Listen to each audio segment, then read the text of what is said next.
So anything that happens to you, whether it is good or bad, is not something that is negatively impacting you, happening to you. It's happening because of you.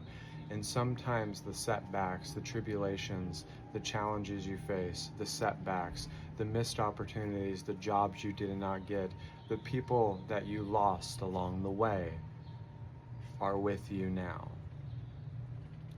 If you just recently lost a pet, if you just recently lost a sibling, a spouse, a mom or dad, I want to say something, and I want to say it with the most gentleness and unity that I can possibly do with my innermost being. Everybody that leaves this earth gives us the ultimate gift. They give us the gift of living.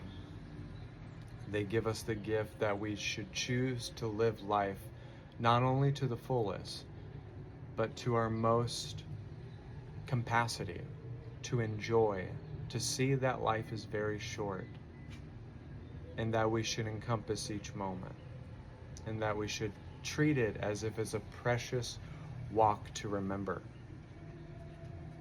So I used to think that my mom and sister who was murdered, mom, mixed medications because she was a drug addict.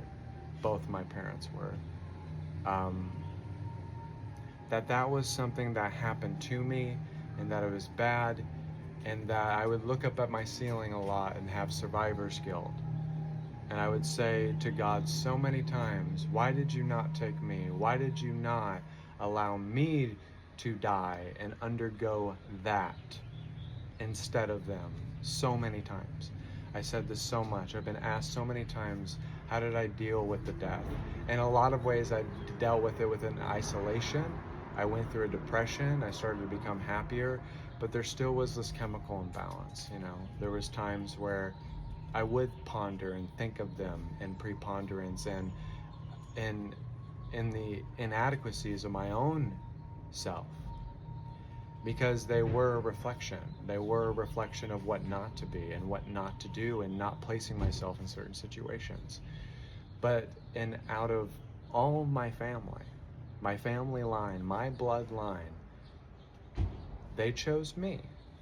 They didn't choose anybody else. They chose me. And the one thing that they gave me from leaving this earth was the gift of life. I am a chosen one. I am a second son.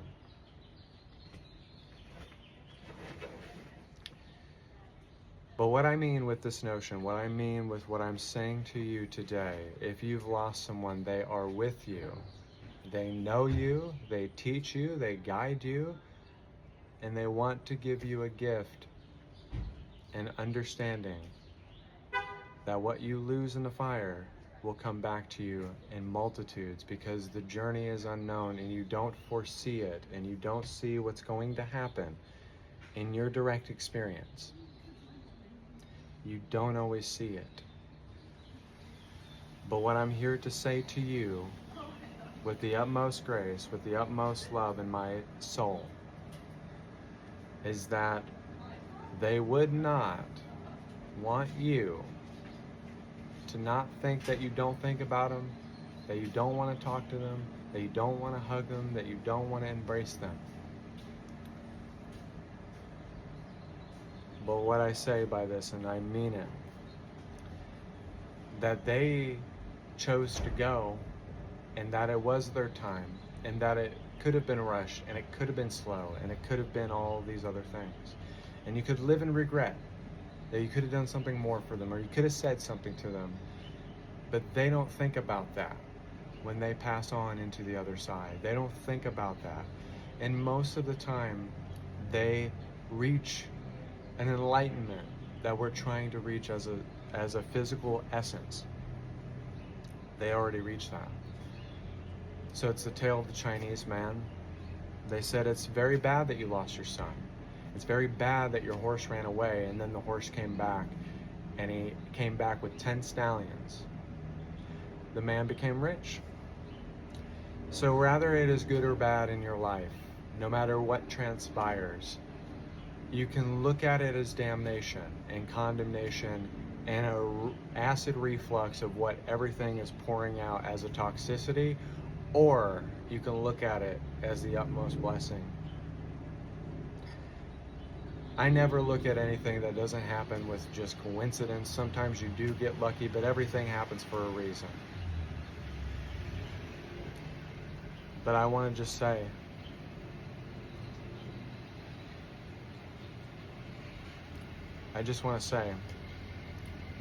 that my mom and sister passing away was the biggest blessing, because I got to know them in a different sense. And one of the things they gave me was a brand new life. They gave me the gift of breath. They gave me the gift of living when they did not have to, and I did not deserve it. I did not deserve it whatsoever to come along this path and to touch people in an effectual way and connect with their loved ones. I did not deserve it, and I'll be the first one to tell you. But what I want you to know is that you deserve it. And anyone, and John Edwards says this, I don't want to say that this is my term, but he said this, he said, the other side of grief is love. The other side of grief is love. And everything that happens to you, there is no good or bad. But come to terms with it, talk about it, like really understand it. And it happened to me when I was very young. You know, it happened to me like from like the age of like 13 to the age of like, you know, I lost people back to back to 16. I lost people back to back. I went to a funeral before I went to a funeral. Okay? So I just want you to know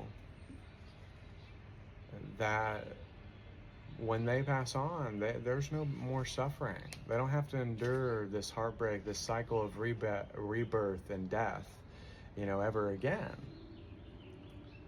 And wherever they go, they may reincarnate here again. They may have passed through the veil. But what I mean is that they kind of observe you. They kind of see what you're doing. They kind of see like, I want them to do something different than me. And through that, there's a matrimony in that. There's a ceremony. There's something majestic about it, because they want you to overcome life and all it has to throw at you. Do they make it easier? No. But what I do know is that there's no good or bad, and that the things that are so disorienting, debilitating, dilapidating can actually be some of the things that bless you the most.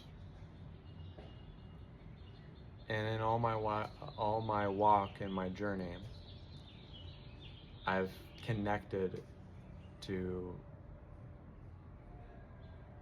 people, actually connect with them, and people being able to come to me for these types of things. But I will never, never, ever tell you how to deal with your grief. And don't let anybody tell you how to deal with it, because it's yours. But I can promise you that they don't want you to linger, to think that you should swap places. They want you to live. They want you to have the gift of living. And they want you to feel it. They want you to feel it in your innermost being. They want you to know it, that it's a gift to be here and a privilege to not have to swap places. And take this with what you will, but I'm White Wolf. I'm proudly a psychic medium, gift vibrator, spiritual therapist, spiritual teacher. And I do not edit my videos. You can go to my page and take them all in whenever you like. But when I say this here and now, I hope you know that the universe loves you, is guiding you, teaching you, letting you know that you can do it.